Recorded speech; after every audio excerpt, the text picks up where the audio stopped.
그렇다면 어떻게 관리를 할 것인가? 이에 대한 의사들의 충고는 단도직입적입니다. 정상 혈당치를 관리하라는 것인데요. 정상 혈당치를 위해 체중을 줄이고 규칙적인 운동과 균형 있는 식습관을 갖는 등 생활 습관을 철저히 관리한다면 당뇨병은 더 이상 두려운 죽음의 병은 아닙니다.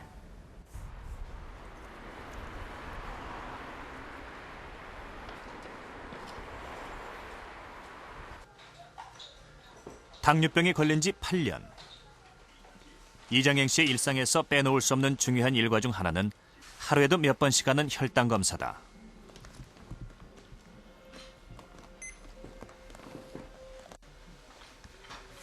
혈당 수치에 따라 몸의 변화가 크기 때문이다. 94네요. 하루에 평균 한 2번 써. 아침하고 저녁하고 매일같이 하고 있어요. 반복해서요. 그리고 이제 혈당이 좀 평상시 좀 몸이 컨디션이 안 좋다 할 때는 3번도 하고 4번도 하고 그러면서 유지하고 있어요.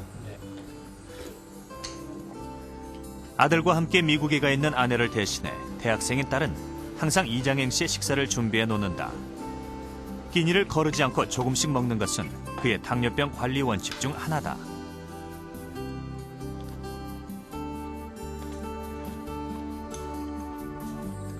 (87kg) 나가는데 혈당 조절도 잘 되고 해갖고 1999년 건강검진 당시 당뇨 진단을 받았지만 몸에는 아무런 이상이 없었고 크게 신경 쓰지 않았다.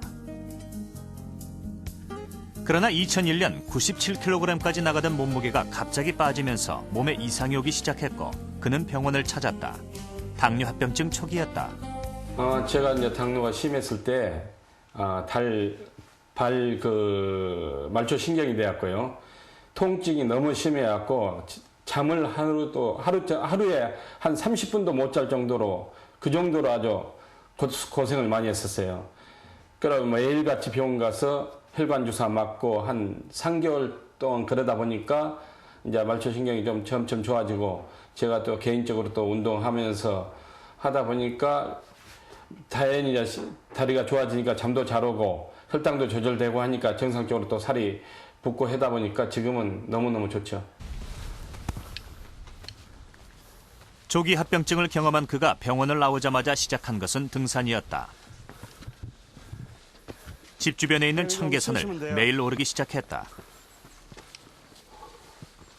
일주일에 5번. 벌써 5년째 지키고 있는 자신과의 약속이다. 아우, 시원하다.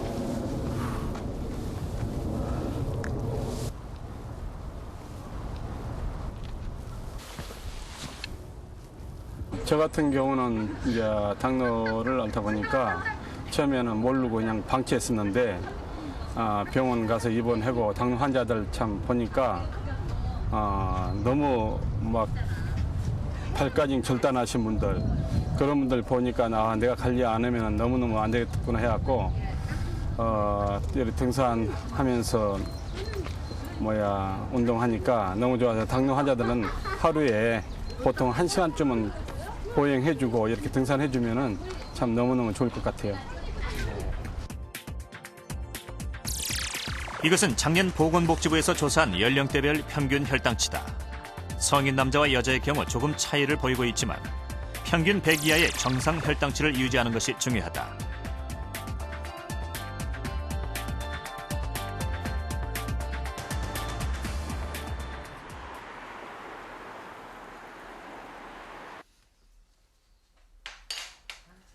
점심 식사 준비가 한창인 이광원 씨 댁. 모처럼의 휴일이다. 25년째 당뇨를 앓고 있는 이광원 씨는 집에서 하는 식사가 가장 좋다.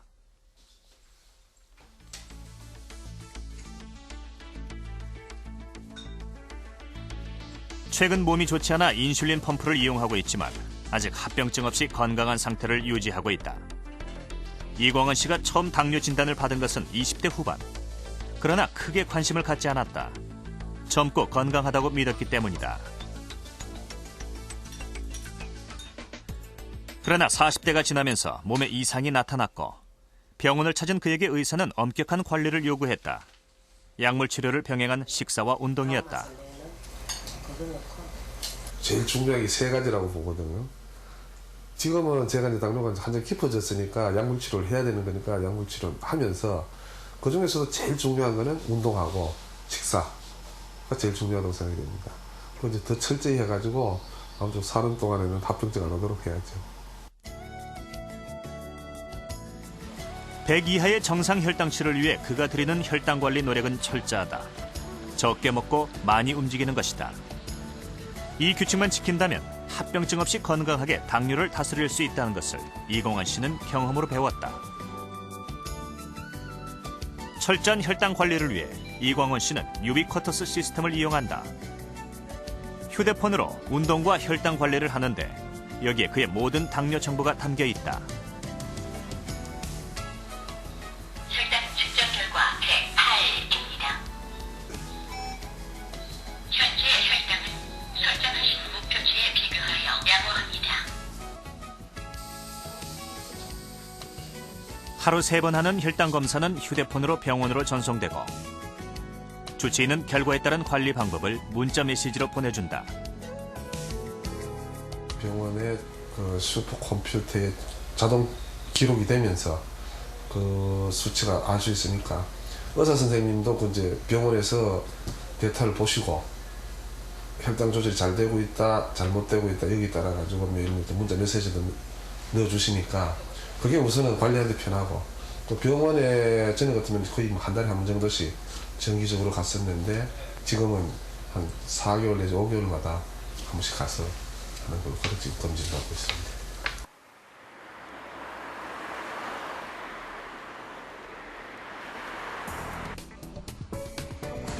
휴대폰을 이용해 전송된 혈당 수치는 병원의 컴퓨터에 저장되고 의사는 그 수치를 이용해 환자의 상태를 수시로 점검할 수 있다. 무엇보다 병원에 덜 가면서도 혈당 관리 정보를 이용할 수 있어 이공원 씨는 만족한다. 이런 질환은 대개는 생활습관병이거든요. 그래서 항상 본인이 노력하고 자기 생활습관을 교정을 해야 되는데 이런 어떤 유비쿼터스 그 말 그대로 본인이 늘 혈당을 갖다가 측정하고 운동량을 갖다가 측정해서 전송해주고 거기에 대한 주치의의 어떤 처치를 받을 수 있다는 것이 가장 큰 장점이라고 할 수 있겠습니다. 한 번 더 혈당 수치를 점검하는 것은 좀 더 자신의 몸 상태를 자세히 알게 해주었고 위험한 혈당 수준이 오지 않도록 막아줬다. 공복 혈당 장애로 왔다가 나중에는 이제 그 위기의식을 느끼고 조절을 하고 그 다음에 나중에 이제 지금 6.9까지 떨어져 있는 그런 상태. 당화혈색소 6.0으로 오셨는데 이장행 씨의 경우는 공복 혈당 검사와 더불어 주기적인 당화 혈색소 검사를 통해 혈당을 안정적으로 관리하고 있다. 결국은 이제 그 덕분에 처음보다 당화 혈색소 수치가 안정적으로 낮아졌다. 다시 이제 조절을 잘 해서 지금은 7.2에서 6.9 정도로 당화 혈색소를 유지하고 있는 그런 상태입니다.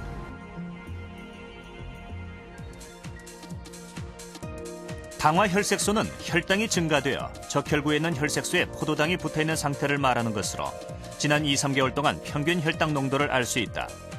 수시로 변하는 공복 혈당이나 식후 혈당 수치와 달리 당화 혈색소 수치는 당뇨병 치료나 관리가 안정적으로 되고 있는지 그 여부를 알 수 있다. 정상인의 당화 혈색소 수치는 4에서 6%로 당뇨병 환자는 6.5% 미만으로 조절해야 하며 적어도 7% 이하를 유지해야 한다. 당뇨병의 유병 기간도 중요하지만 본인이 조절을 하느냐 아니냐에 따라서 어떤 분들은 합병증이 빨리 오고 어떤 분들은 늦게 오거나 안 오는 분들이 많습니다. 결국 중요한 것은 혈당 조절, 특히 당화혈색소라고 공복 혈당, 식후 혈당을 갖다가 이렇게 포함한 어떤 혈당 조절의 지표 수치가 있거든요. 그런 당화혈색소를 갖다가 초점을 맞춰서 열심히 조절하는 사람들은 아무래도 합병증이 오는 그 위험도가 떨어지게 됩니다. 침묵의 살인자라고 불리는 당뇨병은 합병증이 오기 전까지 아무런 증세도 느낄 수 없다. 그러나 아무런 증상이 없다고 당뇨병이 진행되지 않는 것은 아니다. 100 이하의 정상 혈당일 때와 달리 100을 넘는 전 단계 당뇨로 들어서면 서서히 우리도 모르게 당뇨병으로 진행된다. 조기 진단으로 전 단계 당뇨부터 관리하는 것만이 당뇨병을 예방할 수 있는 최선의 길이다.